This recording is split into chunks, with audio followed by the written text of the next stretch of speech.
Welcome back to Top 10 Tuesdays, everyone. D Bougie 86 here again.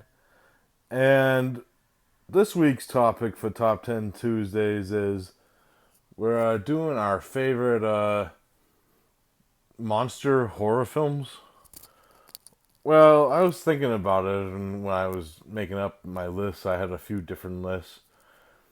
So I decided to be a little different, and I'm actually going to do my top 10 giant monster horror films, but with a twist. They're only going to be like using the special effects of Suitmation. If you don't know what Suitmation is, it's pretty much just a guy in a suit with like miniature sets and shit.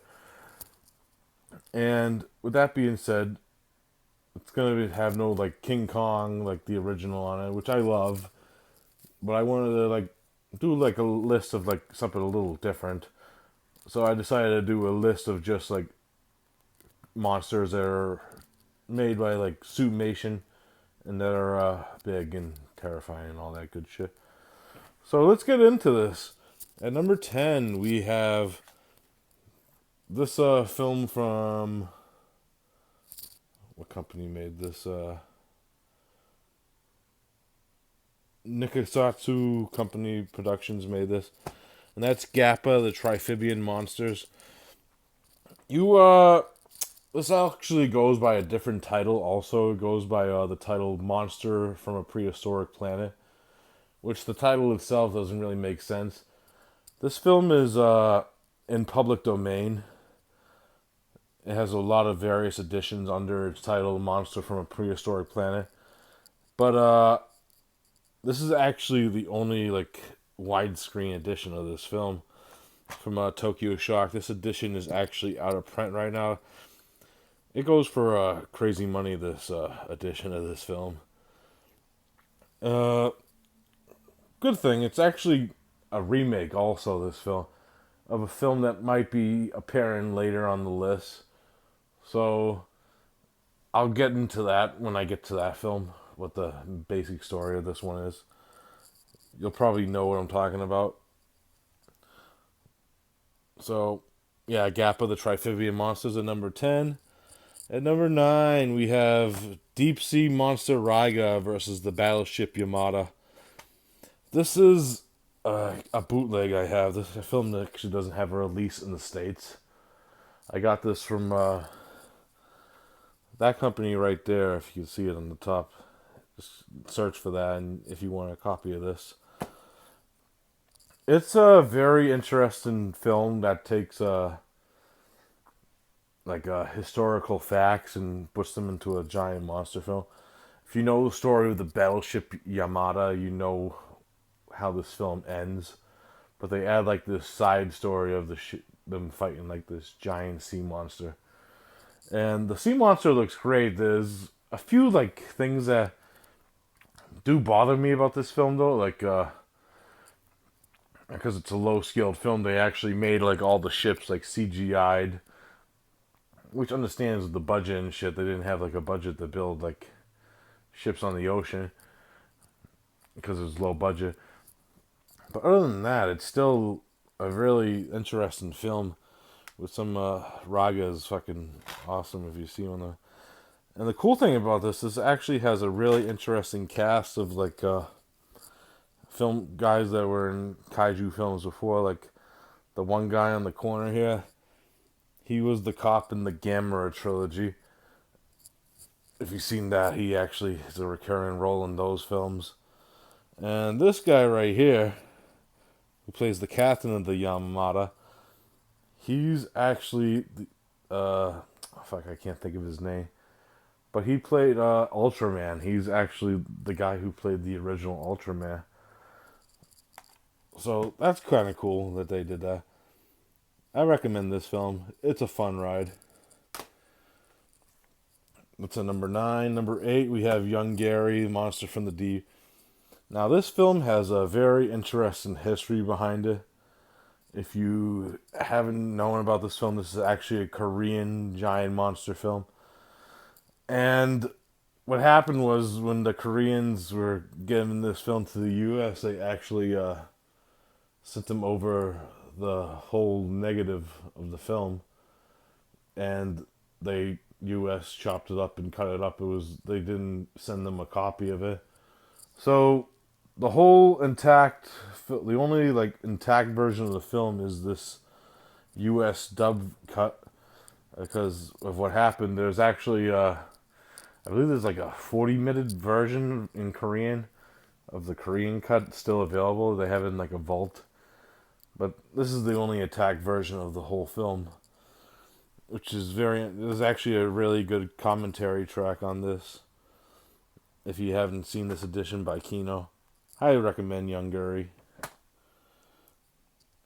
Alright. That was at number 8. Number 7, we have Daimajin, which this is actually the triple pack with the trilogy. I actually like all these films equally, so pretty much like the whole Daimajin trilogy. What these films really are is like a mixture of like kaiju films with like the Seven Samurai, Akira Kurosawa films. But with like what happens is this warlords in the first one, he starts raging the villagers, and they go to this sculpture of their god Daimajin, and it comes alive and wreaks havoc.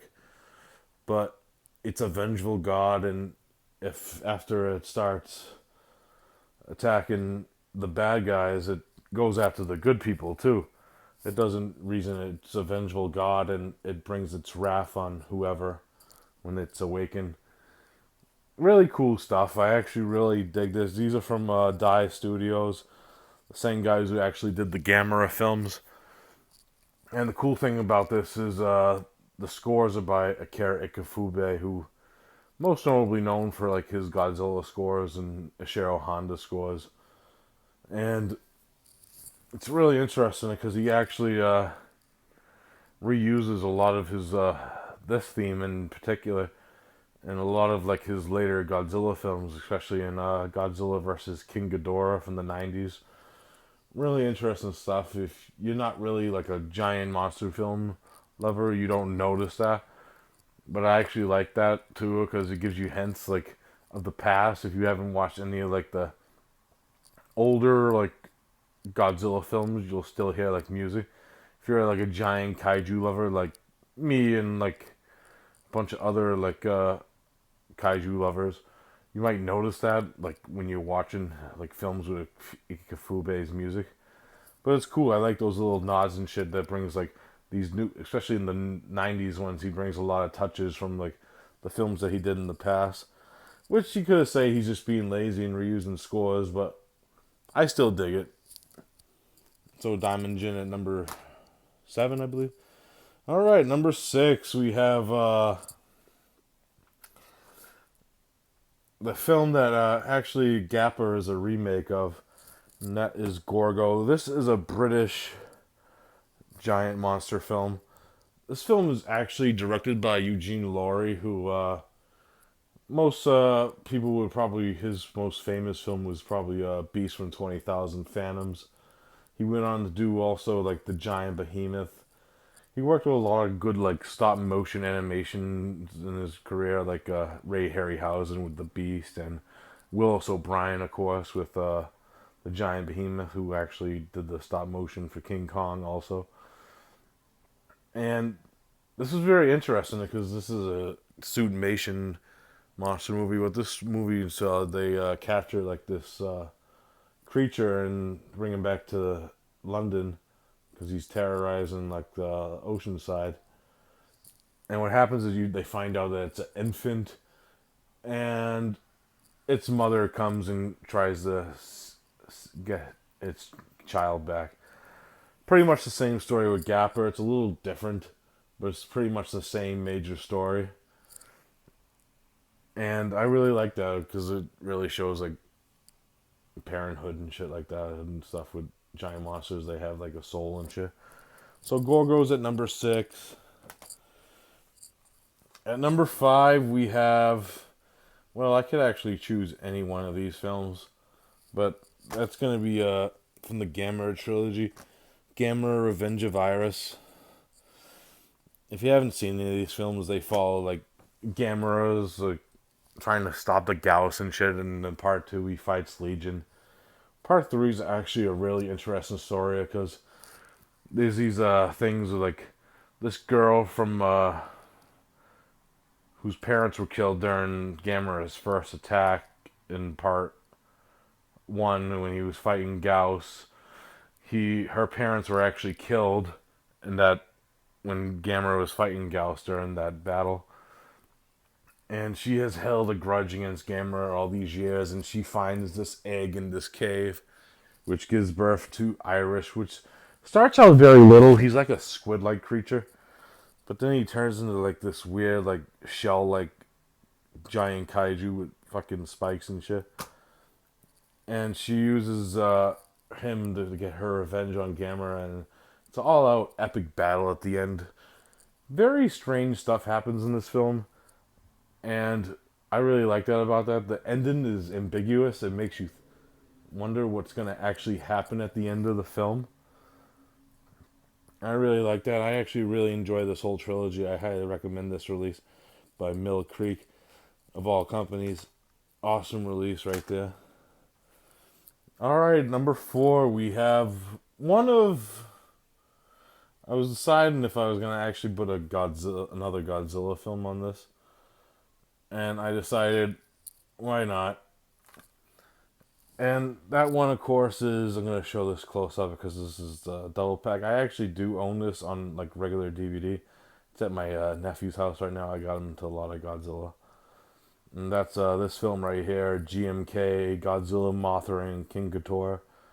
Giant monsters, all-out attack. Let's see there.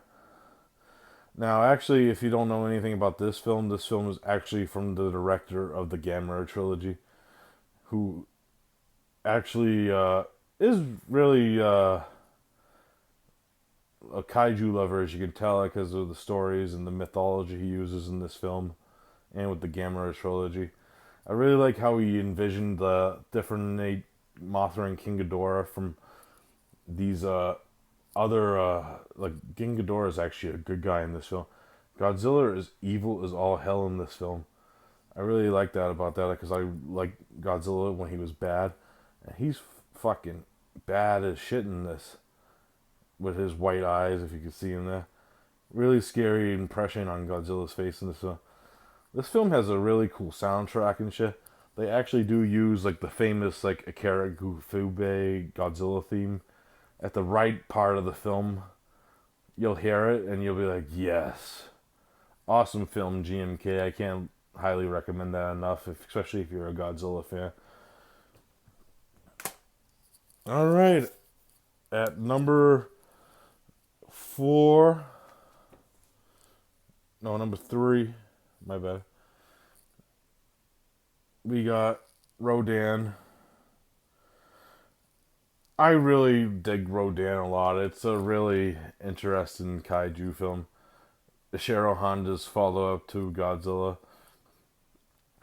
And it's in color and it actually has a really interesting story line of what happens throughout the film. Rodan doesn't come really till like the last act of the film, but it's still a menacing film.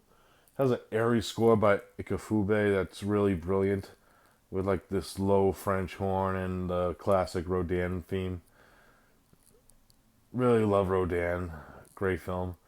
And number 2, of course, is War of the Gargantuans.